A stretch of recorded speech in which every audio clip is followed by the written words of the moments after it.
Hello everyone, तुमच्या सर्वांचे diploma गुरुकुल या चॅनलमध्ये स्वागत आहे.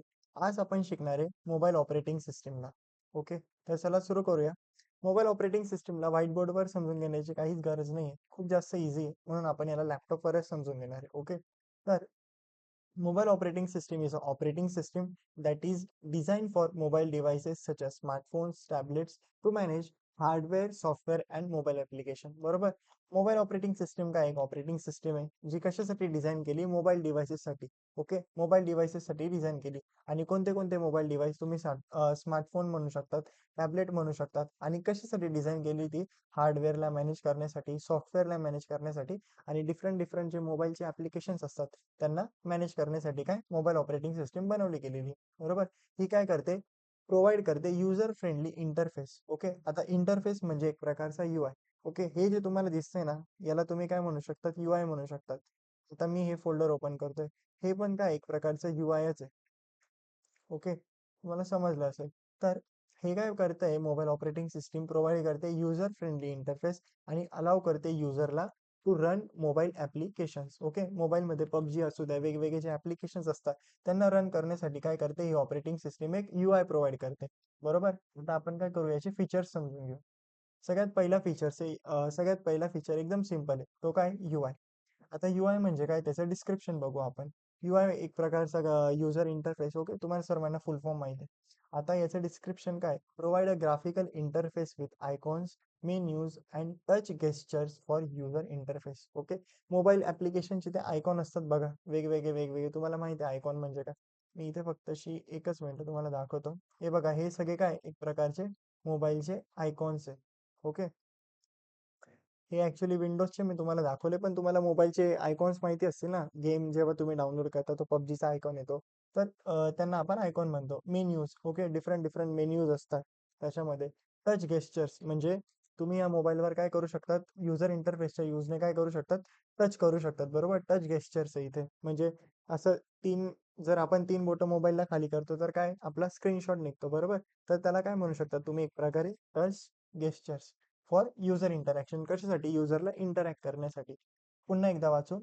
Provide a graphical interface with icons, menus and touch gestures for user interaction. Okay, second point आहे आपला मल्टीटास्किंग. आता मल्टीटास्किंग म्हणजे हे बघा, मी ह्या साईडला नोट काय केले? ओपन केले. या साईडला मी काय केलंय? नोट्सला ओपन केलंय आणि लेफ्ट साईडला काय आपण आपल्या नोट्सला ओपन केलंय. बरोबर. तर तुम्ही बघू शकतात मल्टीटास्किंग मध्ये काय? Allow multiple application to run and switch between them simultaneously. Multitasking म्हणजे काय? त्याचं डिस्क्रिप्शन. हे काय करते? आपल्याला अलाउ करते mobile application to run and switch between them simultaneously. म्हणजे एकाच टायमाला आपण काय करू शकतोय? स्विच करतोय. ओके, डिफरंट डिफरंट ऍप्लिकेशन मध्ये. सिंपल आहे, मल्टीटास्किंगचा मिनिंग तोच आहे. नंतर आपल्याला काय? कनेक्टिव्हिटी. आता कनेक्टिव्हिटी मध्ये बघा तुम्ही, support communication technology such as wifi, Bluetooth, mobile data and NFC. हे बघा, फक्त एक्झाम्पल साठी सांगतोय. मोबाईलमध्ये बघा आपल्याला वायफायची फॅसिलिटी असते. वायफायची. परत आपण ब्लूटूथ पण ऑन करू शकतो मोबाईल ऑपरेटिंग सिस्टीमच्या युजने. एअरप्लेन मोड ऑन करू शकतो. ओके, ते तुम्ही सगळं इथे लिहू शकतात. काय? Supports communication technology such as wifi, Bluetooth, mobile data and NFC. नंतर दिलंय त्यांनी आपल्याला ऍप्लिकेशन मॅनेजमेंट. ओके, आता ऍप्लिकेशनला मॅनेज करण्यासाठी पण ही ऑपरेटिंग सिस्टीम का आपल्याला फीचर प्रोव्हाइड करते. काय? Enable user to install, run, update and manage application through and app store. Okay, आता आपण काय करू? इथे एक ऍप स्टोर ओपन करू. ओके, हे मायक्रोसॉफ्टचं स्टोर आहे. मायक्रोसॉफ्ट स्टोर आहे हे. ओके, मायक्रोसॉफ्टचं स्टोर नाही. हे बघा, इथे डिफरंट डिफरंट ऍप्स आहे. यांना तुम्ही काय करू शकतात? इन्स्टॉल करू शकतात. ओके, आपल्या मोबाईल ऑपरेटिंग सिस्टीम मध्ये प्ले स्टोर असतं. त्याला काय त्याच्या थ्रू काय करू शकतात तुम्ही? डिफरंट डिफरंट ऍप्लिकेशन्सला काय करू शकतात? सिम्पली इन्स्टॉल करू शकतात. बरोबर. तर इथे त्यांनी तेच म्हटलंय काय? की enable user to install. Okay, run म्हणजे काय? एक प्रकारे ऍप्लिकेशनला ओपन करणं. अपडेट, अपडेट येतात डिफरंट डिफरंट ऍप्लिकेशनचे. बरोबर. And manage application through and app store. Okay, आणि हे कशा थ्रू पॉसिबल आहे? App store through. सिंपल एकदम. नंतर आपल्याला इथे दिलेलं आहे efficiently manages CPU, memory and battery resources to improve performance and battery life. Okay, mobile operating system काय करते माहिती आहे का? परफॉर्मन्स इम्प्रूव्ह करण्यासाठी आणि बॅटरी लाईफला चांगलीत चांगलं म्हणजे बॅटरी लॉंग टर्म साठी टिकवण्यासाठी. ओके, लॉंग टर्म बॅटरीला टिकवण्यासाठी आपली मोबाईल ऑपरेटिंग सिस्टीम काय करते, इफिशियंटली सीपीयूला मॅनेज करते, मेमरीला मॅनेज करते आणि बॅटरीचे जे पण काही रिसोर्स आहे त्यांना काय करते, ती नीट मॅनेज करते. बरोबर, तेच आपण इथे लिहिलेलं आहे. Efficiently manages CPU, memory and battery resources to improve performance and battery life. एकदम सिंपल आहे. बरोबर, आता काय दिलंय त्यांनी, एक्झाम्पल, दोन एक्झाम्पल आहे. मोबाईल ऑपरेटिंग सिस्टीमचे दोन एक्झाम्पल येतात, एक अँड्रॉइड ऑपरेटिंग सिस्टीम आणि एक आयफोन ऑपरेटिंग सिस्टीम. आता आपण तेच डिस्कस करणार आहे.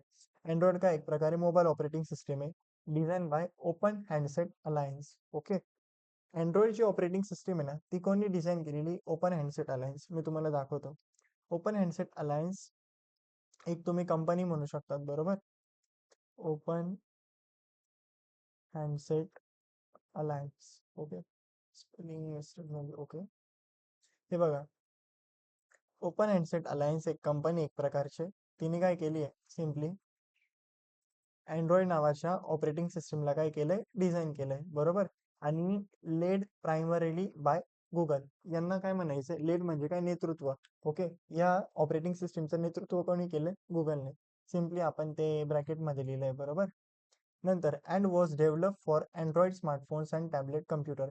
अँड्रॉइड ऑपरेटिंग सिस्टीम कशासाठी डेव्हलप केली गेली, ओके, कोणासाठी डेव्हलप केली गेली आहे, स्मार्टफोनसाठी आणि टॅबलेट कम्प्युटरसाठी. ओके, अँड्रॉइड स्मार्टफोन्स आणि अँड्रॉइड टॅबलेट कम्प्युटरसाठी काय, अँड्रॉइड ऑपरेटिंग सिस्टीम काय केली, डेव्हलप केली गेली. Android runs on variety of mobile platforms and it is open source. तुम्हाला सर्वांना माहिती आहे, अँड्रॉइड व्हरायटी ऑफ प्लॅटफॉर्मवर काय करू शकते, रन करू शकते. आणि नंतर त्यांनी काय म्हटलं, इट इज ओपन सोर्स. आता ओपन सोर्स म्हणजे काय माहितीये, अँड्रॉइडचा जो पण काही कोड आहे ना, सोर्स कोड. ओके, जे सोर्स कोड म्हणजे काय, जो आपण सॉफ्टवेअर बनवतो. बरोबर, सॉफ्टवेअर बनवण्यासाठी जो कोड असतो ना, तो काय ओपन सोर्स आहे. म्हणजे तुम्ही बघू शकतात, मोटोरोला सारखी कंपनी झाली. ओके, नंतर शाओमी झाली, अजून रेडमी झाली, वेगवेगळ्या कंपनीज आहे. त्या काय करू शकतात, त्यांच्या अकॉर्डिंग, ओके, त्यांच्या अकॉर्डिंग काय करू शकतात, अँड्रॉइड मध्ये चेंजेस करू शकतात. का, कारण की अँड्रॉइडचा जो सॉफ्टवेअरचा जो सोर्स कोड आहे, तो ओपनली काय, ओपन सोर्स आहे. म्हणजे ते म्हणजे तो काय गुगलवर अवेलेबल आहे. तुम्ही तुमच्या पद्धतीने त्याच्यामध्ये काय करू शकतात, कस्टमाइज करू शकतात, चेंजेस करू शकतात किंवा तसंच ठेवू शकतात. तर इथे त्यांनी तेच दिलंय, open source. Okay, I hope तुम्हाला ओपन सोर्सचा मिनिंग कळला असेल. आता आपण बघू iOS. IOS primarily known as iPhone operating system. Okay, तुम्ही असं पण म्हणू शकतात, iOS nothing but a iPhone operating system. Okay, it is a mobile operating system develop for Apple Incorporation. Okay, ही कोणासाठी डेव्हलप केली, ॲपलसाठी, for its iPhone and iPad devices. Okay, आणि कोणासाठी iOS आहे. ओके, ती कोणासाठी डेव्हलप केलेली, आयफोन आणि आयपॅड डिव्हाइसेससाठी. It provides a user friendly interface and a platform for various application. हे काय करते, एक प्रकारे युजर फ्रेंडली इंटरफेसला काय करते, प्रोव्हाइड करते, आणि platform for various application. Okay, आणि आणखी काय प्रोव्हाइड करते, एक प्लॅटफॉर्म प्रोव्हाइड करते वेगवेगळ्या ॲप्लिकेशनसाठी. खूप जास्त सिंपल आहे. ओके, मोबाईल ऑपरेटिंग सिस्टीमवर पेपरला एकदा क्वेश्चन विचारला गेलेला आहे, म्हणून, आणि एकदम सिंपल आन्सर आहे याचं, म्हणून 1 to 2 टाइम याला राईट करून बघा, तुमच्या लक्षात नक्कीच राहील. एकदम इझी आहे मोबाईल ऑपरेटिंग सिस्टीम. तर आजच्या व्हिडिओसाठी एवढंच. नेक्स्ट व्हिडिओमध्ये आपण बघणार आहे command line base operating system. Okay, तर चला आजच्या व्हिडिओला आपण बंद करू, आणि नेक्स्ट व्हिडिओमध्ये आपण बघू command line base operating system. ही व्हिडिओ जर तुम्हाला आवडली असेल, या व्हिडिओला लाईक करा, शेअर करा आणि कमेंट करा. Thank you so much.